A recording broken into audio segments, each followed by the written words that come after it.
What's going on, guys? Welcome back into the film room. We have a special film room session today.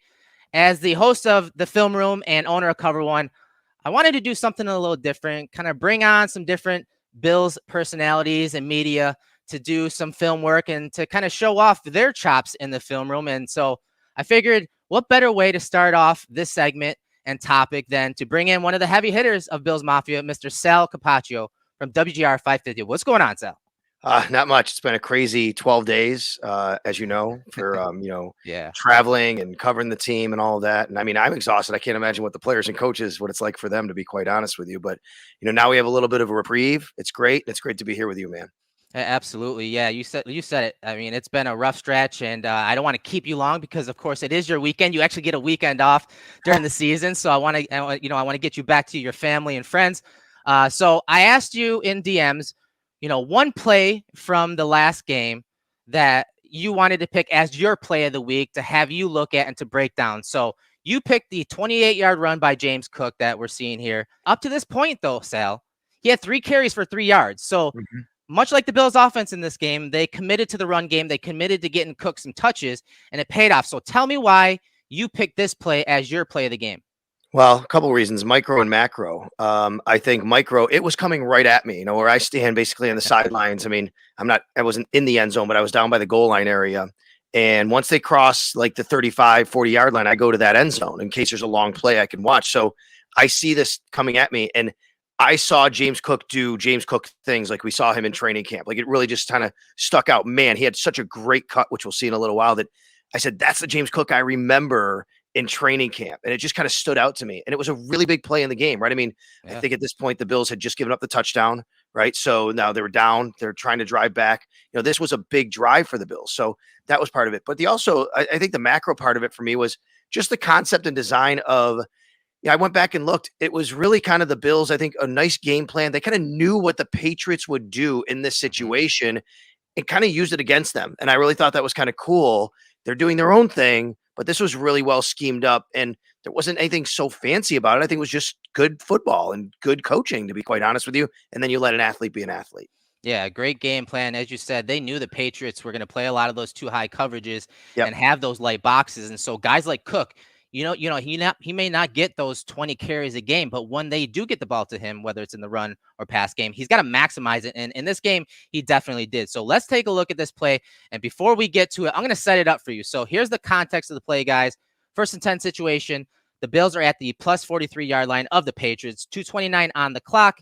The personnel here, Sal, and this one's pretty important because it was something that we have been asking for from Dorsey in this offense. 21 personnel, but 2 halfbacks in the game. So they have Hines and Cook in there on top of Tommy Sweeney being the inline tight end. So the scheme of this play, of this 28-yard run here by James Cook, is a weak side mid-zone run. Jim McNally, obviously a former Bills coach and offensive line guru, used to call this play, the weak side mid-zone play, as the best play in football.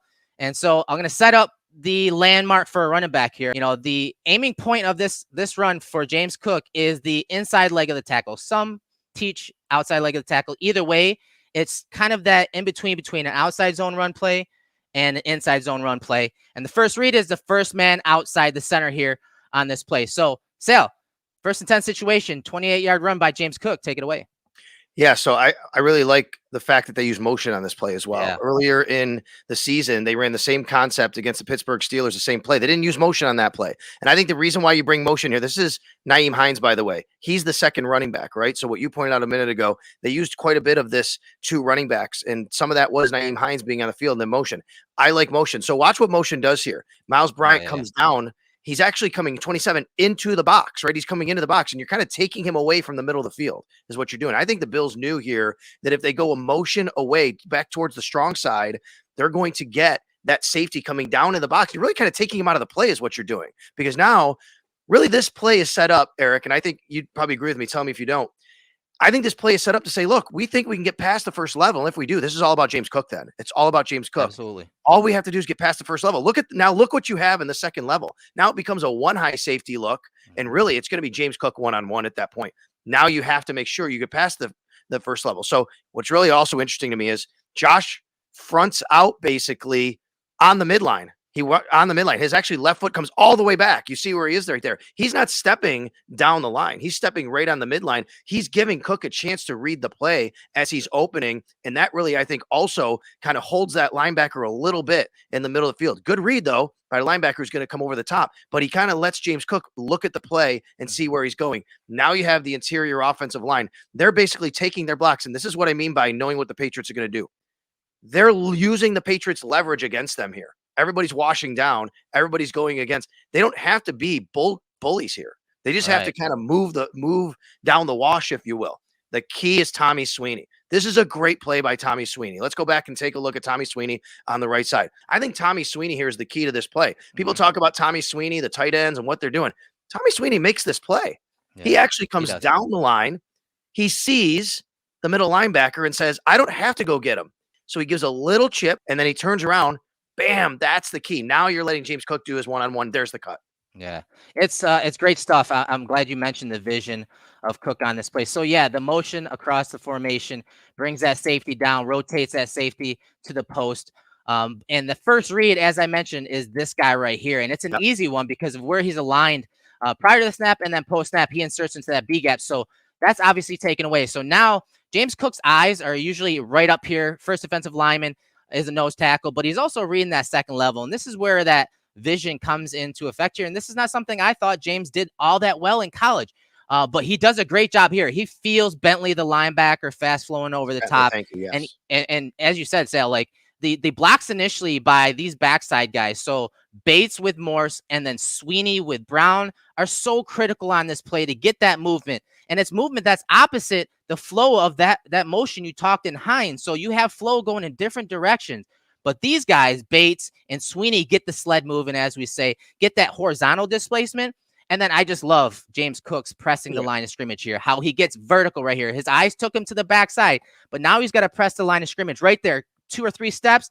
And then that gives Sweeney the timing and rhythm to get the Duggar and to put Cook in the second level and third level.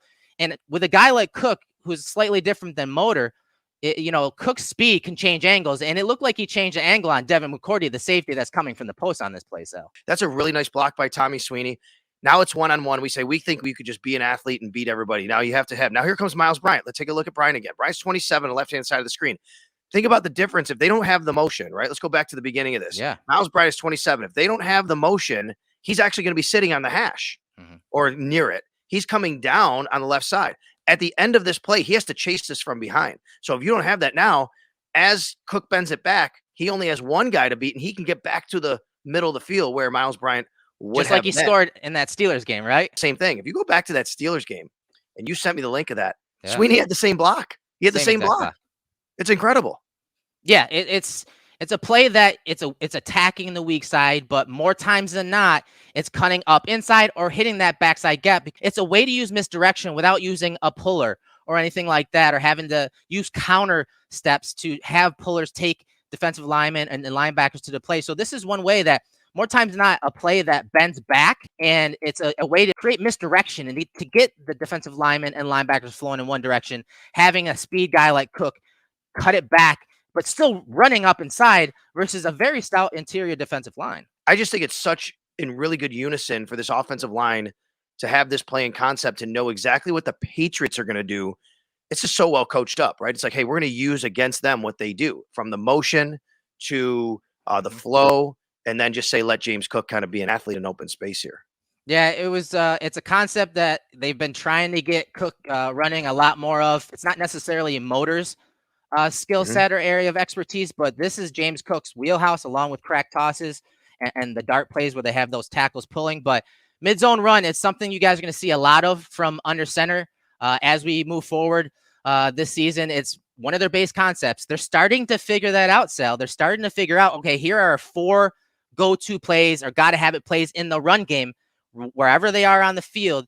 They're starting to figure that identity out, which it's kind of like last year where they started to figure that out late in the year and how it added balance to the Bills offense. So it's nice to see James Cook and Ken Dorsey and that offensive staff find what is working for them and start to lean on it, but then just start to add those wrinkles and presenting it differently like they did with Nyheim Hines. Yeah, and I think the only thing that's missing now is getting Hines a little bit off here running the ball, right? He just hasn't been able to do that. And I think he's been put in some tough spots, Eric, where like Yeah. he's getting the ball so deep in the backfield.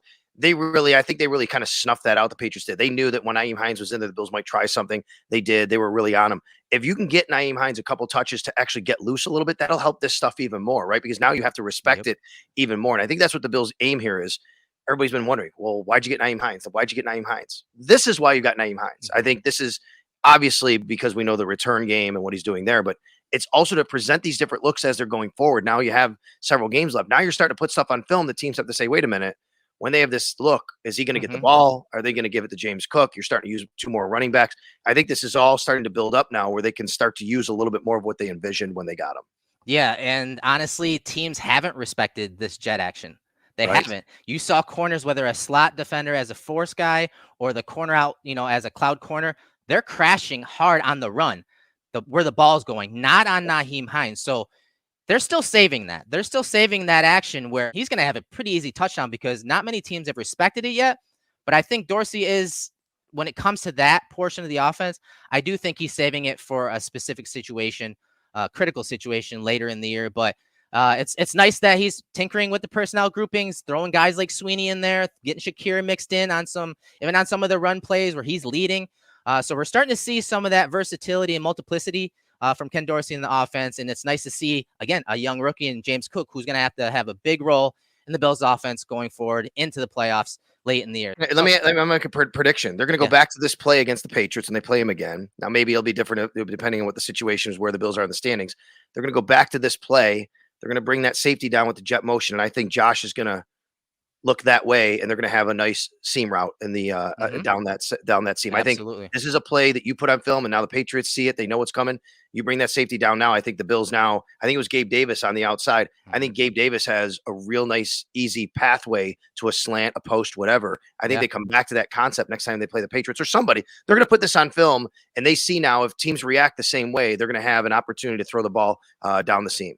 Absolutely. Great point. And that's the chess game. And that's why football is so much fun to watch and break down. So Sal, thanks for joining me in the film room. Let everyone know where they can find you and what you got going on this week when it comes to content. Well, everybody knows that's Sal Sports, right? I hope that's where you can go and find everything you want to know and what's going on. And we'll be all over everything, next week into the Jets week. We'll be on top of that, WGR550.com. And, of course, on the radio every single day when I'm joining Howard and Jeremy in the afternoon, of course, with my great co-host, Sneaky Joe DiBiase on the Extra Point Show at 10 a.m.